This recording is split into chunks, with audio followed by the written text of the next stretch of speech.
Vous regardez TV Rogers, Ottawa.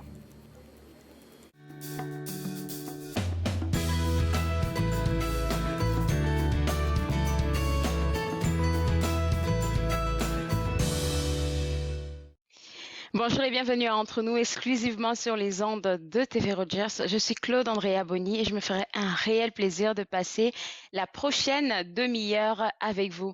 Aujourd'hui à l'émission, il sera question de l'amortissement avec notre courtière hypothécaire Dominique Olive. On va aussi parler de l'importance des entreprises d'économie sociale avec notre chroniqueuse Ethel Côté. Et tout de suite pour commencer, on va découvrir un tout nouveau projet du réseau des services de santé en français de l'Est de l'Ontario avec sa présidente directrice générale, Madame Jacinthe Desaulniers, qui nous fait le plaisir de discuter de ça avec nous. Et Madame Desaulniers, ce matin, j'aimerais qu'on rappelle un peu le mandat du réseau parce que vous existez, je vais dire, depuis une vingtaine d'années et même plus même. Oui, bonjour, c'est un plaisir d'être ici avec vous ce matin. Merci de m'accueillir. Alors, le réseau des services de santé en français, c'est un organisme francophone qui engage à la fois la communauté et le système de la santé afin d'améliorer l'offre active de services de santé en français tout au long du continuum. On le sait, quand on est malade, on est vulnérable, on n'est pas bilingue. Alors, depuis 20 ans, on est ici pour améliorer l'offre de services de santé en français. Les gens me demandent souvent plus concrètement qu'est-ce qu'on fait. On fait 3 choses. C'est ça que j'allais demander. On engage la communauté, puis on va voir quels sont leurs besoins, quelles sont leurs expériences du système de santé pour être capable de faire des conseils aux autorités régionales. Puis les autorités régionales, c'est ceux qui planifient puis qui financent le système de santé. Donc, on leur fait des recommandations sur où il faudrait investir, comment livrer les services. Donc, ça, c'est une première partie de notre mandat. Puis une deuxième partie de notre mandat, c'est qu'on travaille avec les fournisseurs de services de santé. Donc, ça, c'est des hôpitaux, c'est vos centres de santé communautaires, c'est les agences de santé mentale, toxicomanie, pour les aider à développer leur pratique d'offre active de services en français. Puis le réseau est très choyé. Pour faire ça, on a une très grande membriété. Donc, on a une membriété corporative. On a 74 organisations à travers notre territoire qui sont membres chez nous, donc qui livrent des services de santé en français. Puis, on a près de 1000 membres individuels. Donc, les 1000 membres individuels, c'est des gens qui résident sur notre territoire, qui ont à cœur la santé en français, puis qui veulent s'impliquer, soit recevoir de l'information, soit, dans certains cas, participer à des consultations. Fait que si vous permettez, j'aimerais vraiment dire à vos membres, c'est très simple de devenir membre du réseau, c'est gratuit. Il suffit de se rendre en ligne au www.le-réseau.ca. On invite les gens déjà à se joindre à votre réseau parce que ce que je comprends bien, il y a 2 catégories de personnes qui peuvent rejoindre ce réseau-là. Il y en a la première catégorie, c'est vraiment ceux qui œuvrent dans le domaine de la santé et de l'autre côté, des monsieur, madame, tout le monde qui ont vraiment la santé à cœur. Alors moi, j'aimerais savoir, ça fait plus d'une vingtaine d'années que vous êtes en train de travailler dans ce secteur-là, dans la région, mais je me rends compte que, je vais dire, moi, je suis au Canada depuis 5 ans maintenant. Il y a 4 ans, il y a 3 ans, je sais que le domaine de la santé est vraiment ressorti beaucoup dans les communications des Franco-Ontariens et tout. Je sais que l'hôpital Montfort en fait beaucoup. Quel est, vous, votre apport dans tout ce mouvement-là qui est en train de se créer? C'est une très bonne question. Vous avez peut-être constaté aussi que le système de santé évolue beaucoup. On essaie toujours d'améliorer, le gouvernement essaie toujours d'améliorer, fait qu'il y a beaucoup de transformations. Donc, un de nos apports importants dans les dernières années, c'est vraiment de prodiguer des conseils au gouvernement puis aux autorités régionales quand il existe ces transformations-là pour s'assurer que la lentille, ce qu'on appelle la lentille francophone, est toujours appliquée. Donc, qu'on n'oublie pas quand on reconfigure le système. Donc, en ce moment, on est après de créer des équipes santé sur le territoire. Les gens doivent travailler différemment ensemble. Les services sont réorganisés. Bien, c'est facile dans ces transformations-là, des fois, d'oublier qu'il y a une clientèle francophone, puis comment Ouais. est-ce qu'on doit les desservir. Fait qu'il y a cet aspect-là. Puis il y a le travail en continu avec les fournisseurs de services. Vous savez, les services changent aussi. Hein? Avant, on avait beaucoup de soins de longue durée, on en a encore, mais maintenant, on essaie beaucoup de maintenir les gens à domicile. Fait qu'il y a beaucoup de, je vais appeler ça des nouveaux services qui se créent maintenant où on tente d'aller desservir les gens, par exemple, dans leur maison. Fait que ces nouveaux services-là qui se créent, on les accompagne, nos travail, nos agents travaillent avec eux pour mettre en place des politiques, des procédures, les aider avec le recrutement pour s'assurer qu'ils sont capables de bien livrer les services en français auprès de leur clientèle. Avant de parler du nouveau projet dont on est censé parler ce matin là, j'ai une question qui me vient tout de suite là. Puisque vous travaillez très étroitement avec les fournisseurs en santé, il y a 2 semaines, si je ne me trompe pas, je recevais une dame de l'Institut du savoir Montfort qui qui est à la tête en fait de la première chaire de médecine familiale. Et c'est une première dans la région. Donc ça veut dire que si l'Institut du savoir Montfort crée quelque chose dans le genre là, directement vous vous connectez à à ce nouveau système là pour pouvoir en savoir plus et donner l'information au gouvernement, c'est ça? Absolument. Alors, le réseau, on collabore avec beaucoup de partenaires, fait qu'on a nos membres, mais oui, on collabore avec les instituts de recherche, on collabore avec les collèges et universités qui sont même membres chez nous. Parce qu'on a vraiment besoin de toutes les perspectives. Puis ça amène aussi l'Institut du savoir, ça amène la notion, le réseau a travaillé beaucoup dernièrement, les données pour avoir accès à de la meilleure information parce qu'on sait que pour influencer les décisions, ça prend des données probantes. Oui, c'est vrai, ça prend des données probantes. Alors, la bonne nouvelle, c'est le tout nouveau projet sur lequel vous travaillez en ce moment qui s'appelle le réseau à l'écoute. Et je vais vous laisser dire qu'est-ce que c'est parce que ce que j'ai pu lire à ce sujet, c'est que c'est la plus importante initiative d'engagement communautaire dans ce sens de la santé, là. Absolument. Pour notre réseau, oui. Donc, ça fait des années que le réseau fait de l'engagement communautaire, puis on le fait surtout ben, on le fait de différentes façons. Mais là, avec la transformation du système de santé qui est perpétuelle, on se dit on a besoin d'être beaucoup plus près des gens. Donc, on va lancer cette initiative-là où on recherche vraiment ce que les gens nous partagent leur expérience sur le terrain du système de santé. Mhm. Et on va inviter les gens à le faire, oui, à travers un questionnaire qui est assez flexible, mais ce ne sera pas la seule façon qu'on va recueillir les témoignages des gens. Les gens vont pouvoir nous appeler, vont pouvoir nous écrire de façon plus ad lib aussi. Et puis, ce qu'on cherche dans ça, c'est à vraiment connaître comment les gens, est-ce qu'ils réussissent à avoir accès à des services de santé en français? Quand ils ont accès, est-ce qu'ils sont satisfaits? Est-ce qu'ils ont accès pour l'ensemble de leurs services? Est-ce que c'est pour certains? Puis ça pourrait être un individu qui a eu un service qui nous appelle, mais ça pourrait aussi être un proche aidant qui a vécu ça en accompagnement de quelqu'un d'autre. Mhm. Et puis, nous, ça va être la matière première, ça va venir en ajout. On vient de parler des données probantes. Hein?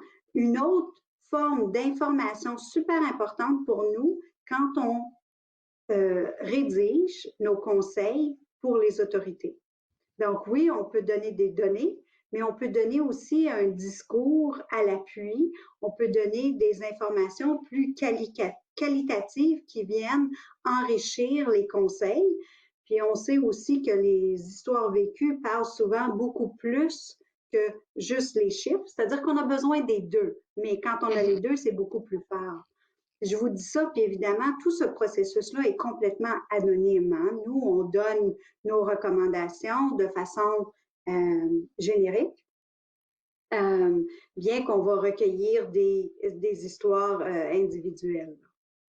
Alors moi, ma question, c'est de savoir, puisque là, on dit qu'on peut aller sur le site web pour remplir le questionnaire ou même passer un coup de fil au réseau pour dire, OK, moi, je suis allé dans tel service, ça s'est bien passé, ça s'est mal passé. En tout cas, ça veut dire qu'il y a beaucoup de spontanéité dans ce processus-là, pour ce projet. Et je me demande, est-ce que les gens auront toujours vous savez, cette pensée de dire, OK, je dois faire un retour parce que ça peut améliorer mon service de santé pour plus tard. Alors, je veux savoir si hormis le fait de travailler sur votre site web ou même de le faire par appel, vous êtes présent aussi dans les institutions de santé pour que les gens se rappellent à chaque fois que oui, je dois aller répondre à ce questionnaire-là qui sera bénéfique pour tous. C'est une excellente question, puis une excellente piste que vous me donnez, parce que comme je disais, le projet n'est pas lancé encore. On est encore dans les derniers moments là, de peaufinement du projet. On rencontre justement nos membres corporatifs prochainement pour voir quelle collaboration on va instaurer avec eux. Donc, je dirais que ces ficelles-là sont pas toutes attachées, mais vous avez raison, puis qu'il va falloir être très présent. Puis aussi, on est aussi très conscient hein, que le projet qu'on lance, c'est pas pour remplacer ce qui existe présentement. Donc, Oui. c'est pas, par exemple, un système de plainte. C'est pas comme aller chez l'ombudsman des patients puis dire j'ai eu telle chose. Nous, on va pas retourner à l'organisme puis aller s'ingérer dans ça. Nous, on veut l'utiliser pour améliorer la pratique systémique des services en français. Là. Puis on sait que les institutions elles-mêmes ont souvent des questionnaires où ils viennent mesurer la satisfaction des patients. Mais encore une fois, eux autres, ils ne mesurent pas autant la dimension francophone. Ce qu'ils cherchent habituellement, c'est la qualité de leur service. Fait que c'est vraiment comme c'est vraiment complémentaire. Puis vous posez une excellente question. Puis ce que je fais, c'est que je m'engage dans nos réflexions à vraiment y réfléchir parce que vous avez raison. Il faut être là pour que les gens faut être là au bon moment pour que les gens en prennent avantage. Merci beaucoup, Madame Desaulniers. C'est un très beau projet et puis bon succès pour ça. Je vais inviter les gens à visiter votre site web. Bonne journée. Merci beaucoup. Au revoir. Alors, pour vous autres à la maison, pour plus d'informations, vous avez qu'à visiter le www.rssfe.on.ca. Est-ce que vous savez ce que c'est qu'une entreprise d'économie sociale? Moi, je ne sais pas trop, mais je pense que notre chroniqueuse est-elle coltée à la réponse à cette question? Et est-elle aujourd'hui, je veux dire, c'est la thématique de notre chronique. Tu veux vraiment nous enseigner sur l'importance même des entreprises d'économie sociale? Oui, merci pour cet accueil. Ceci dit, ça me fait plaisir d'être ici. Moi, je suis impliquée en économie sociale depuis, mon Dieu, près d'une quarantaine d'années et je vois des gens qui ont des rêves, qui veulent répondre aux besoins de la communauté et qui ont choisi de se regrouper et d'entreprendre ensemble pour répondre à ce besoin-là. Ceci dit, des entreprises d'économie sociale, ce sont des gens qui vont vouloir vraiment créer une structure, ça peut être une organisation à but non lucratif, mais en affaires, ou une coopérative, ou une fondation, une mutuelle, et ils vont se donner une mission, puis ils vont identifier les produits et les services qu'ils vont vendre sur le marché. Et si je voulais donner 2-3 exemples, par exemple, dans la région, parce qu'il y en a à peu près 200, minimum 200 dans la région d'Ottawa-Gatineau, puis même beaucoup plus que ça. Il y en a plusieurs qui ne savent pas qu'ils le sont. C'est quand même étrange de dire ça, mais ils font partie de cette grande famille-là de l'économie sociale. Je vais vous donner l'exemple d'Éco-Équitable. Éco-Équitable, c'est une coopérative et c'est une organisation non lucrative, mais initialement créée sous forme coopérative. Et c'était l'idée de créer de l'emploi pour des femmes immigrantes qui arrivaient dans la région d'Ottawa. Et vous savez, la question de toujours se faire poser, j'ai pas d'expérience canadienne, je maîtrise pas assez la langue, le français et l'anglais. Ben, l'entreprise a créé tout ça. Sous le même toit, les gens peuvent se familiariser avec la langue, peuvent apprendre un métier, apprendre vraiment à s'outiller et se développer un réseau social aussi en arrivant au pays. Et éventuellement, celles qui passent à travers toute la formation peuvent y travailler et gagner un revenu décent. Et c'est quand même une entreprise sociale qui a négocié plein de partenariats. Exemple, Vous savez, les grandes bannières qu'il y avait pour les festivals, Bal de neige et tout ça, ils ont récupéré certaines de ces bannières-là pour les transformer en sacs ou en d'autres produits que les gens aiment vraiment parce que ça leur rappelle un événement dans la région. Ceci dit, cette entreprise-là crée des emplois décents.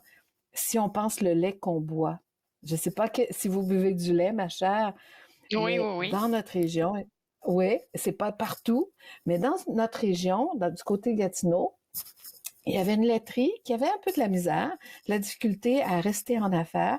Je n'expliquerai pas tous leurs problèmes qu'il y avait, mais ceci dit, la communauté s'est prise en main et les travailleurs se sont pris en main. Ils ont créé une coop de travailleurs actionnaires et en plus de garantir des emplois, quand ils ont tissé des liens dans la communauté pour leur dire, écoutez, on peut encore produire du bon lait chez nous tout en maintenant des emplois, la communauté est devenue solidaire et a même investi dans ce projet-là. Ceci dit, on investit en achetant le produit et le produit de la coopérative de la laiterie de l'Outaouais est vendu dans toutes les épiceries du côté. Puis les gens se l'approprient, hein. Les gens l'aiment leur lait, mais en même temps, ils savent que ça fait une différence dans la région. Il y a aussi l'atelier d'innovation sociale. Ah, je vois que tu voulais me poser une question. Allez-y. Oui, oui, exactement, parce que j'ai vu que dans les exemples que tu me partageais pour la préparation de cette entrevue-là, tu as mentionné aussi la maison de la francophonie. Puis Oui. j'essayais de comprendre, et puis je suis sûre que tu vas me l'expliquer, s'il te plaît. Pourquoi elle est entrée Écoutez, dans ce volet? Oui. Mais en passant, toutes les organisations communautaires font partie de cette économie autrement. Toutes les entreprises privées à but lucratif font partie de l'économie privée. Tous les paliers de gouvernement font partie de l'économie publique. Et toutes les organisations communautaires, les coopératives font partie de l'économie sociale et solidaire. Dans certains pays, on va jusqu'à appeler ça comme ça. Et les organisations qui sont un peu en affaires, qui ont des activités marchandes. Exemple, la Maison de la francophonie va louer des locaux pour certains services, certaines organisations. Ils ont un revenu. Quand ils organisent une activité culturelle et que les gens paient à la porte pour participer, parce que oui, ils ont des subventions pour faire certaines choses, mais ça ne paye jamais à 100% toutes les opérations de la Maison de la francophonie. Donc, c'est réellement une entreprise d'économie sociale. C'est géré en mode collectif. Ça appartient de façon démocratique à un groupe de gens qui en sont membres. Et collectivement aussi, on vend des produits et des services qui répondent aux besoins de la communauté. Puis on sait que la Maison de la francophonie, tout le monde se réjouit dans l'ouest de la ville qu'elle soit créée parce qu'elle répond aux besoins de la communauté et en plus crée des produits et des services qui eux aussi répondent aux besoins de la communauté. Donc, vous voyez, les gens entreprennent ensemble et s'ils ne l'avaient pas fait comme ça, peut-être que la Maison de la francophonie ne serait pas réalisée avec autant d'ampleur, en mobilisant autant de partenaires. Ils avaient une étoffe entrepreneuriale, mais en gardant un cœur très humain au sein de l'activité économique, qui est notre mission sociale, et ça se veut rentable. On pourrait nommer la nouvelle scène, on pourrait nommer les caisses populaires, qui sont un petit peu plus grandes, mais ça fait partie de cette économie-là collective. On est membre de nos caisses populaires si on choisit cette institution financière-là. Donc, il y en a dans tous les secteurs d'activité. Il y en a même en informatique, en technologie, il y en a en transport, il y en a en santé, les centres de petite enfance, les garderies, il y en a plusieurs qui sont sous forme coopérative. Ceci dit, ça existe dans tout. D'ailleurs, on en connaît sans doute, toi et moi, tout près de nous, sans savoir que ce sont des entreprises d'économie sociale parce qu'on pense que ça appartient à une personne. Et non, ça appartient à un groupe de personnes qui ont choisi de s'associer pour réussir ensemble, pour créer des emplois décents, créer des services de proximité. Et honnêtement, ça crée de la richesse pour tous au lieu peut-être de la richesse pour juste un petit groupe. Et entre toi et moi, on peut se choquer de voir que seulement 3% de la population mondiale appartiennent l'ensemble de la richesse comparativement à 97% qui sont dans la classe moyenne et pauvres. Donc, puis on voit aussi la pauvreté qui continue à croître, que ce soit dans notre ville ou au pays. Ben, il y a des gens qui ont choisi de faire partie de la solution et ils veulent entreprendre, mais ils font autrement. Ouais, c'est tellement bien dit. Là, maintenant, ça met un peu de lumière sur moi-même, ma manière désuète de penser des entreprises sociales. Parce que pour moi, c'est quand tant et si longtemps que tu offres des produits, OK, tu peux être considéré comme une entreprise, pardon, d'économie sociale. Mais le fait que tu mentionnes qu'il y a aussi le fait d'offrir des services, ça aussi, ça peut être inclus dans l'entreprise économie sociale. Et ça me fait penser qu'il y a quelqu'un au marché Bail, je me rappelle plus qui, j'ai lu ça quelque part sur les réseaux sociaux. C'est un monsieur aussi qui emploie exclusivement des immigrants pour travailler dans son entreprise, parce qu'on sait que la première expérience, comme tu l'as mentionné, c'est important. Et puis, vraiment, c'est une belle leçon là. Puis, je pense que sur ton site web, les gens peuvent aller et puis avoir plus d'informations parce que notre entrevue est terminée maintenant. Ben, merci beaucoup pour cette visibilité pour les entreprises d'économie sociale et pour les milliers de personnes dans notre région qui ont choisi de faire partie de la différence. Et on se reparle la prochaine fois le 8 mars. À la prochaine. Exactement. Merci beaucoup, Ethel. Bonne journée. Alors, pour vous autres à la maison, vous avez besoin de savoir qu'est-ce que fait l'entreprise de Ethel Côté, notre chroniqueuse. Vous avez qu'à visiter mecenes.ca. Vous aurez plus d'informations là-bas. Maintenant, on va parler d'amortissement avec notre courtière hypothécaire Dominique Olive. Et tant qu'on parle du budget, tant qu'on parle de l'achat d'une maison, je suis comme, OK, je comprends mieux où est-ce qu'elle m'emmène. Mais quand il s'agit de l'amortissement, j'ai mille et une questions qui me viennent en tête. Puis je dis, OK, heureusement qu'elle nous parle terre à terre. C'est quoi l'amortissement? On va revenir sur la définition, Dominique. Bonjour, ma chère Claude. Allô. Alors oui, le sujet va être assez... l'amortissement, c'est quelque chose que on nous parle souvent, puis on a de la difficulté à comprendre un peu qu'est-ce que ça veut dire. Alors, l'amortissement, c'est la durée de vie, dans le fond, de l'hypothèque. Alors, quand on achète une propriété, on va nous dire que la maison qu'on achète va être financée sur un terme de 1 à 5 ans, ou ça peut aller de 7 ou 10 ans, et un amortissement qui est la durée de vie de la dette, en fin de compte, qu'on va payer.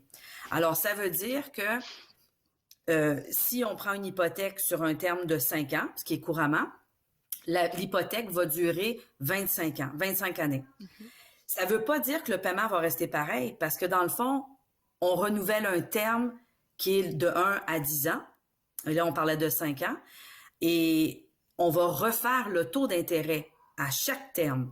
Alors, l'amortissement, si on prend un terme de 5 ans et on commence à 25 ans, on va se retrouver dans 5 ans, il va nous rester 20 ans. Et ainsi de suite. À chaque fois qu'on va renouveler notre hypothèque, le terme va faire que l'amortissement va réduire. Mais ce qui est surtout important, puis que les gens, des fois ça, on ne sait pas trop le jargon bancaire, mais c'est tellement important parce que c'est ce qui fait que l'amortissement, on peut peut-être payer aussi l'hypothèque beaucoup plus rapidement. Et il y a des petits trucs qu'on peut faire pour ça. Est-ce que tu les connais, Claude? Non, du tout. Alors, les petits conseils puis les petits trucs qu'on peut avoir, c'est de mettre nos paiements, ce qu'on appelle, excuse-moi, je m'en allais dire le terme en anglais, qui est des paiements accélérés. Alors, ce sont des paiements qu'on va pouvoir faire aux 2 semaines ou aux semaines, au lieu de les faire au mois. Parce que tous les contrats légaux, normalement, les documents vont être faits mensuellement. Mais là, on peut, avec l'institution financière, changer notre paiement et décider de faire que nos paiements vont être aux 2 semaines ou aux semaines, et on appelle ça accéléré. Pourquoi accéléré? C'est que, rappelle-toi, Claude, ben, ceux qui sont à salaire, parce que moi, comme moi, travailleur autonome, je vis au jour le jour et au mois, mais ceux qui ont une paye à tous les jeudis, exemple. Alors, 2 fois par année, on a une paye de 3 fois dans le mois, en fin de compte. Alors, ça veut dire qu'on a 3 jeudis dans le mois, 2 fois par année, qu'on a une paye surprise. Moi, je l'appelais la paye « wouhou » parce que, dans le fond, ça nous permettait d'avoir un petit extra. Alors, ce petit extra-là, de cette 2 fois par année qu'on a une paye supplémentaire, en fin de compte, oui, on a nos dépenses d'épicerie, mais en fin de compte, tous nos frais fixes restent pareils parce qu'on les a calculés au mois. Alors, la différence, ben, il nous reste quand même beaucoup d'argent dans notre portefeuille, mais en prenant ce paiement accéléré, nous fait permettre de payer plus vite notre hypothèque parce que 10 fois dans un terme de 5 ans, qui est 2 fois par année, fois 5, qui donne 10, va faire que tu vas donner un peu plus d'argent sur ton capital parce que c'est ça que ça va faire, l'effet. Alors, le paiement aux 2 semaines ou aux semaines va faire diminuer ton amortissement et tu vas te réveiller dans 5 ans. Au lieu d'être à 20 ans, tu vas peut-être être à 1 an et demi, 2 ans, peut-être de moins. Alors, si les gens font ça à chaque terme d'hypothèque, ben on se trouve à réduire de quelques mois, voire années, sur ce qu'on doit à la banque en fin de compte. Et le deuxième conseil à faire est de déposer un peu d'argent directement sur le capital. Alors ça, c'est encore plus agréable. Ça veut dire que on va appeler notre institution financière, on va s'ouvrir un petit compte d'épargne, un peu comme dans le budget, et on va dire, ben moi, j'aimerais ça 25, 50 $, 100 $, 200 $, dépendamment de votre budget. Ben j'aimerais ça déposer, transférer de l'argent dans un compte.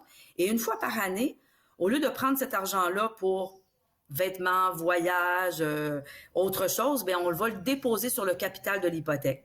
La plupart des institutions financières vont autoriser de pouvoir faire ça une fois par année selon la date d'anniversaire, selon le montant qu'on devait au départ. D'habitude, c'est un pourcentage que les banques vont autoriser. Parce que tu sais, Claude, est-ce que tu savais tu gagnes à la loto là, demain matin, là, est-ce que tu penses que tu peux aller payer ton hypothèque, dire « Wouhou, j'ai gagné, je paye mon hypothèque ». Non, je pense que tu nous avais dit ça. Non, non, non. On avait parlé de ça une fois. Ouais, alors on peut avoir un maximum entre 10 et 20 % que la plupart des institutions financières nous permettent, nous allouent, de pouvoir payer. Alors, ce petit transfert-là que les gens font mensuellement ou aux semaines sur leur paye, une fois par année, ils appellent leur courtier ou leur banque. Plus la banque, parce que le courtier, on ne transige pas d'argent, hein, c'est juste des papiers. Et la banque va aller chercher dans le compte bancaire l'argent que la personne a économisé et va déposer ça, Claude, directement sur le capital. Alors ça a un effet direct parce que, dans le fond, tu ne vas pas payer d'intérêt sur cette dette-là. Tu viens réduire ça. Donc, la banque, elle ne va pas te charger des intérêts. Tu viens de réduire directement ton capital. Et ça, Claude, je te jure, là, la plupart des gens, puis il ne faut pas aller avec des gros montants, mais commençons par des petits pas, des 5 $, des 10 $, des 15 $, des 20 $ d'économie. Ça fait toute une montagne à la fin. Il y a des gens, moi, qui ramassent les loonies et les toonies, les 1 $ et les 2 $ dans un pot. Bien, ça a l'air de rien, mais on ramasse beaucoup de sous en faisant ça. Alors, moi, je préconise toujours, je suis la fille qui dit des petits pas. Des petits pas, ça nous emmène loin. Et moi, toute ma vie, c'est des petits pas que j'ai faits qui m'ont amené où est-ce que je voulais être. Et d'être libre d'une hypothèque, d'avoir des économies, d'être financièrement, être capable de me payer des choses. Alors, toutes les petites boîtes dans notre budget, hein, qu'on parle souvent, Claude, ben ça, c'est une autre boîte qu'on peut ajouter pour dire, ben moi, je veux rembourser plus vite mon hypothèque. Et l'amortissement, à cause qu'on a fait ça, vient aussi descendre de beaucoup. Je peux pas te donner un chiffre exact parce que ça dépend toujours le montant que la personne va faire, mais un 500, juste un petit 500 ou un 1000 $ ou un 2000 $ par année, Claude, je te jure, les gens vont se retrouver avec peut-être une hypothèque, au lieu d'être 25 ans, peut-être 15 ans, peut-être 17 ans, peut-être 12 ans. Alors, ça, c'est assez agréable de dire, ben moi, j'ai payé mon hypothèque assez rapidement, juste par des petits conseils comme ça. Et c'est vraiment pas à négliger. Qu'est-ce que je dis là? J'ai beaucoup aimé le premier conseil. Il va nous rester moins d'une minute là. Est-ce que tu penses que les gens peuvent toujours te contacter par courriel s'ils ont besoin d'une petite réponse? Certainement, certainement. Au moment où on se parle du pro bono et de l'aide et du support, on est là pour faire ça. Merci beaucoup, Dominique. Je te souhaite une excellente journée. Au revoir. Toi aussi, merci de ton beau sourire. Alors, pour vous autres à la maison, si vous avez envie de connecter avec notre courtière hypothécaire, elle se tient disponible pour vous au www.mortgagebrokerolive.com. Vous pouvez même la contacter par courriel à olive@mortgagealliance.com. Moi, je me suis fait le plaisir de passer cette demi-heure avec vous. On sera de retour demain à partir de 11h pour une émission. On va parler du mois du patrimoine francophone avec Michel Prévost. Soyez des nôtres. Au revoir. Faites-nous part de vos commentaires en composant le 613-521-2323 par courriel sur Facebook et Twitter.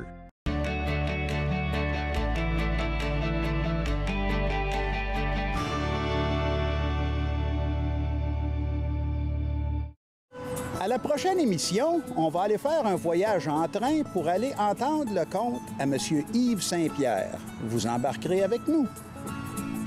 Viens que je te raconte, dimanche 21h sur TV Rogers.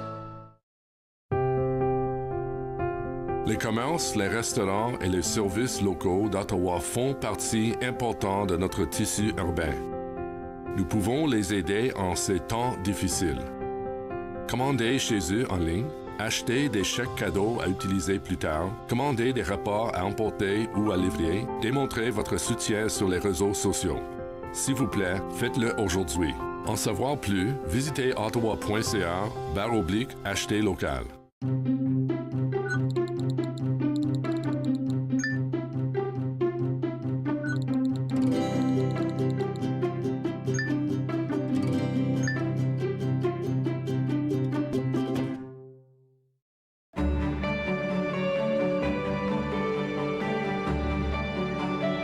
Vous regardez TV Rogers, Ottawa.